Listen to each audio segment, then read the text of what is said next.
Ladies and gentlemen, this is officially my last day at work. All of these big deviants is all catching hell in 2024. It's up for all of them. It don't matter if you Diddy or whoever you is. TG Jakes, any of them. All lies will be exposed. That's all. I sure hope I have Club Shay Shay after this air. It's gonna be in a dimension it's never. When Katt dropped, it's like all of a sudden he gay now. That nigga called me trying to do an interview. I said, no, Medea, I ain't doing no interview. So you can sit across from me and look at my balls. I'll sit down, nigga. Oprah coming next. Once I establish this as a place of truth. You don't do sit downs, you see what I'm saying? Kim, I've been trying to line Katt up for a year. I tried to line him up for a year. People don't know this, but Katt doesn't like to fly. I'm getting off the elevator. As I'm getting off the elevator, a lady's getting on. Right. She said, hello. I said, hey, how you doing? I'm Shannon Sharpe. She tells me her name. She's like, I've never seen you here before. I said, yeah, my attorney's here, Marvin. She said, oh, I love Marvin. I love Allison, who's his daughter. She said, oh, I said, I've never seen you here. I said, I've been coming here 3-4 years. I've never seen you. She said, oh, man, I'm sorry. I'm just not meeting you. She said, today is my last day. I said, what? She said, yeah, today is my last day. I said, you got a new job? She said, The same Steve that went to go watch Mark Curry do his whole sitcom and then stole everything Mark Curry had. Now Steve got a sitcom where he the principal and he wear a suit and then he gets this high top fade, making all black men think he got the best lineup in the business, and it's a man unit. Then you ask it, why you not a movie star? I didn't want to be a movie star. This the same bro that hated on Bernie with this same thing. I didn't want to be a movie star. No, you couldn't be a movie star. There are 30,000 new scripts in Hollywood every year. Not one of them asks for a country bumpkin black dude that can't talk good over KB and look like Mr. Potato Head. There ain't none. You would have to have range. I said, is there anything that you don't want to talk about? I always ask the guests that. Sometimes they say, well, I would appreciate if we not talk about this. Right. Cool, no problem. Because I believe you can tell your story without saying something negative. But yes, I believe a person that's been in a business, that's been doing something 10, 15, 20, 30 years are more than one salacious story. Right. That's what I believe. So if they say they want to stay away from it, but if they want to tell something, who am I to say, no, don't do, you can't tell that. It turned into narcissism. Can be brilliant without being a though, right? Hell yeah! 1000%. Okay. Absolutely. But just because I'm both. But I'm gifted and autistic. Yes, but Amanda, sometimes, just because you have a special gift, that doesn't mean that, you have a spectrum or you have just because you see things differently, it doesn't mean that you're on the spectrum or you... This isn't related to simply how I see things. This is related to how my brain functions. Yes. But just because your brain functions differently from, say, mine. Yes. Daniel says to me, because Cookie from the show Empire, I was offered that role. Now Taraji tore it up, baby. Listen here. However, I was offered that. Then Felita called me back and say, baby girl, they said you're too difficult to work with. But you hear on the audio that a man told David Talbot I was difficult to work with. Do you see how that cost my family? Yes. And with no accountability? People heard about it. But when Katt came on and did what he did, now you had no choice. Advertisers, sponsors had to take Club Shay Shay serious. Right.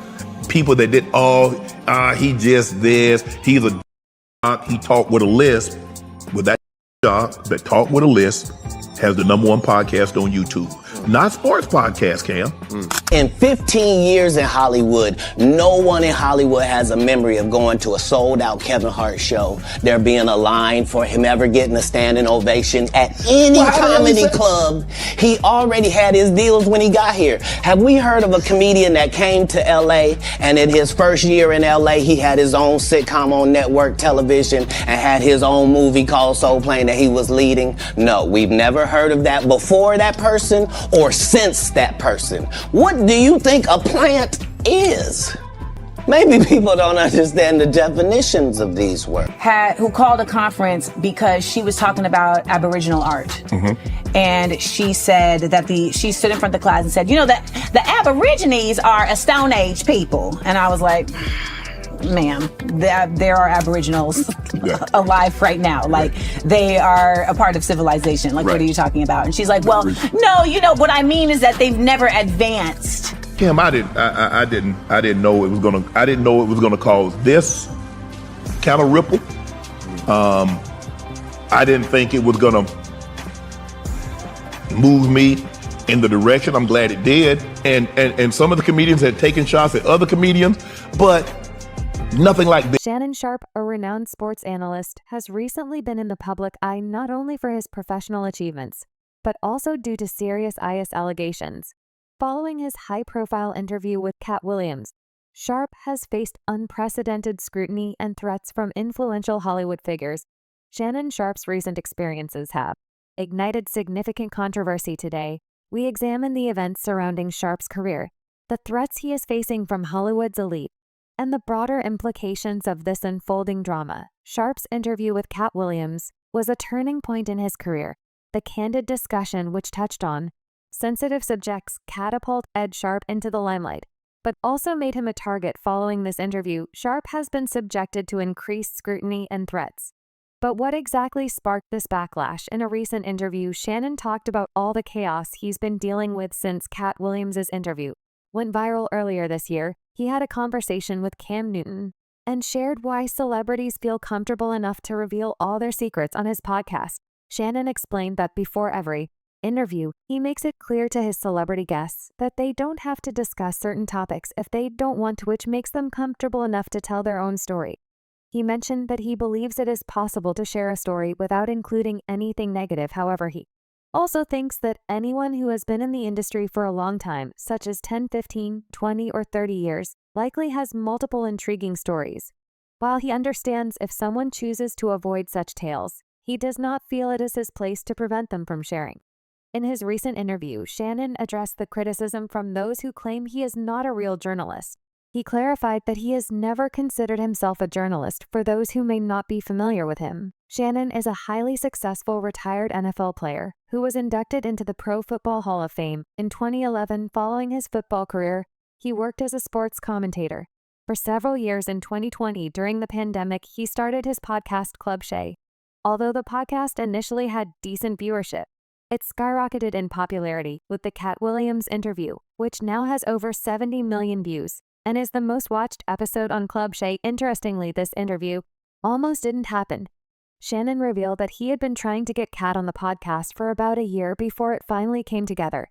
He serendipitously encountered Katt's new manager, who connected him with Katt. Just a week later, Katt appeared on Club Shay, divulging numerous industry secrets. Katt Williams was fully aware that his revelations would significantly impact the industry, a point he emphasized during the interview. Katt's predictions about the industry's reaction were spot on. While Shannon was reading in Club Shay's success, he noticed that some individuals in the industry were displeased and were attempting to undermine his podcast. The complete story involves certain celebrities being upset by Shannon's accomplishments, branding him and Club Shay Shay as instigators. They accused him of stirring up controversy.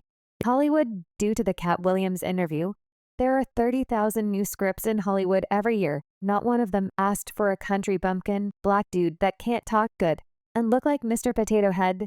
There ain't none. You have to have range. Moving on to Cedric. The entertainer Williams accused him of joke theft and labeled him a walrus. Williams recounted a specific incident, noting how it don't line up that I did it on TV. In 2018, Williams branded Smiley a liar for claiming he was meant to play Money Mike in Friday After. Next, a role that Williams actually portrayed, he elaborated the reason Ricky Smiley kept showing up at all my auditions is because of Steve, adding, he would tell anyone that they have a click over there. They know exactly what's happening. The conversation then pivoted to Diddy, whom Williams accused of attempting to lure him into compromising situations. Williams commented, to protect my integrity and that pure soul I mentioned, right, because Diddy likes to party. And you have to tell him no, he added, if I look at it, I got it. That's how Diddy feels, suggesting that Diddy asserts ownership over people in scenarios. Williams turned his focus to Kevin Hart, He insinuated that Hart might be an industry plant questioning in his swift rise in Hollywood. Williams noted, in 15 years in Hollywood, nobody recalls going to a sold-out Kevin Hart show. He continued, "Have we ever heard of a comedian who arrived in LA and immediately became a sensation? In his initial year in Los Angeles, Kevin Hart secured his own network television sitcom and starred in the film Soul Plane. Such rapid achievement is unprecedented." The recent fall of Jonathan Majors was also a subject of conversation. Williams speculated about Majors' difficulties, suggesting they might be part of a larger conspiracy. "Maybe I'm a conspiracy theorist, but I believe that when they elevate you to a certain level, the unspoken agreement is that they can bring you down at any time," Williams observed. He added, "If this unattractive guy is deemed handsome, then everyone must be attractive." Williams also revealed a dramatic allegation involving Ludacris, claiming that Ludacris was part of Illuminati-like decision-making process. He stated, "There was a moment where we were both invited to an Illuminati gathering, and it had to be one or the other of us. Decisions had to be made." Ludacris responded with a freestyle rap, addressing the allegations and defending his reputation. In his response, Ludacris rapped, "Never been Illuminati, only eluded Nazi, and I only left with BS." When coming from any party, so is there a deliberate effort to undermine Sharpe? Due to his candid views and the contentious topics he covers in his interviews, it seems likely, as numerous rumors about the show host have started circulating. Allegations have emerged that the TV personality is gay, and that he compromised himself to secure his current position a few months ago. Sharpe and comedian Mike P.S. had a confrontation due to comments P.S. made about Sharpe's sexuality. Footage of Epps performing at a comedy show surfaced on social media in February, where the comedian insinuated that Sharpe is gay and claimed that he declined the former NFL star's invitation to appear on his Club Shay podcast. Sharpe's Club Shay podcast has become known for its unfiltered truth-telling, which hasn't sat well with everyone since hosting 2 viral interviews with Katt Williams and Monique, where both stars spoke candidly about the industry. A few comedians have criticized Sharpe, joking about his relevance. However, Sharpe maintains that he's currently very popular and is moving beyond gay jokes, considering them outdated. Recently, Griffin made a jest about Sharpe's podcast, renaming it Club Gay during a comedy set. Sharpe's fans, however, believe his success has generated a lot of jealousy among his supposed peers. Another comedian who seemed convinced that Sharpe is gay is Corey Hull.